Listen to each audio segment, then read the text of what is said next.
Durante la Guerra Fría, más específicamente luego de la Revolución Cubana en 1959, la República Socialista Cubana realizó una gran cantidad de planes y proyectos con el fin de expandir la revolución a otros países de Latinoamérica para liberarlos del dominio estadounidense y establecer regímenes comunistas a imagen y semejanza de la dictadura de Fidel Castro. Estos planes involucraron invasiones o financiamiento, entrenamiento o ambas cosas para grupos guerrilleros locales. Se trata de uno de los episodios más desconocidos de la historia militar de Latinoamérica. Por esta razón, hoy te hablaré sobre las intervenciones cubanas en Latinoamérica. Casi inmediatamente después de la Revolución Cubana, la injerencia cubana en Venezuela comenzó a aumentar drásticamente. Fidel Castro llevó a muchos jóvenes venezolanos a Cuba, en donde fueron adoctrinados, algunos recibieron entrenamiento guerrillero y fueron enviados de vuelta para Venezuela. De este esfuerzo de Cuba surgieron grupos armados venezolanos, como el Movimiento de Izquierda Revolucionaria, las Fuerzas Armadas de Liberación Nacional, además de importantes rebeliones contra el gobierno venezolano, como el Barcelonazo, el Carupanazo o el Porteñazo, que fueron las rebeliones más duras y sangrientas de toda la historia republicana venezolana y fueron llevadas a cabo por sectores revolucionarios de las Fuerzas Armadas. En medio de estas acciones, el presidente venezolano, Rómulo Betancourt, dijo una popular frase pero que mucha gente no conoce su contexto. Dígale a Fidel Castro que cuando Venezuela necesitó libertadores, no los importó, los parió. Ya para 1962, Venezuela había roto cualquier relación diplomática con Cuba e ilegalizó a su partido comunista. Pero todo esto, en vez de relajar al gobierno socialista cubano, los motivó a seguir financiando una revolución en Venezuela.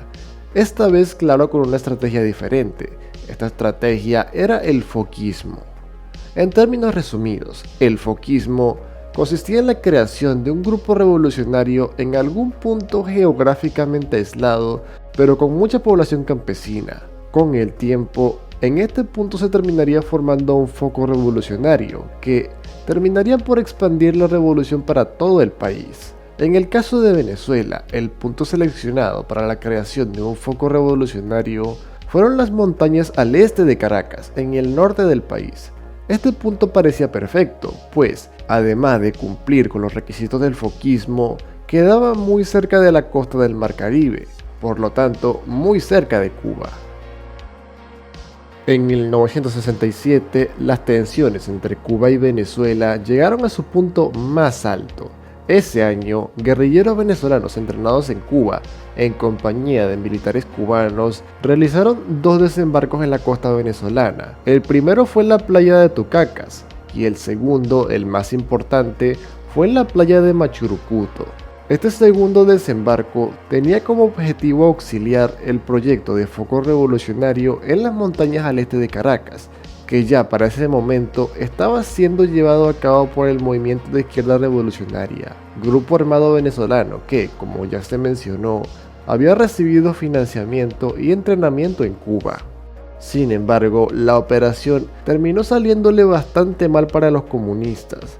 En primer lugar, el gobierno democrático venezolano gozaba de una gran popularidad entre los venezolanos, lo que causó que en cuanto a los campesinos venezolanos se percataran de los guerrilleros, los persiguieran, los atacaran con machetes y con escopetas y los reportaran para las autoridades venezolanas. No pasó mucho tiempo hasta que el ejército venezolano se puso en alerta y aplastó a las fuerzas invasoras. Algunos de los guerrilleros capturados posteriormente confesaron que, efectivamente, todo se trataba de un proyecto de Cuba para hacer una revolución en Venezuela. Como si esto no fuera suficiente, algunos de los fusiles que cargaban los guerrilleros tenían seriales de armamento comprados por Cuba a países de la Europa comunista. Aún con todas estas pruebas, Cuba, al final, evadió la responsabilidad y negó cualquier relación con esta invasión. Esta fue la intervención cubana en Venezuela. Si te gustó el video y tienes más interés en aprender sobre las injerencias de Cuba en Latinoamérica en los años 60, 70 u 80, te invito a visitar la lista de reproducción de esta interesante miniserie del canal. Si el video te gustó, por favor, dale like y suscríbete. Comparte este video con tus amigos y hasta la próxima.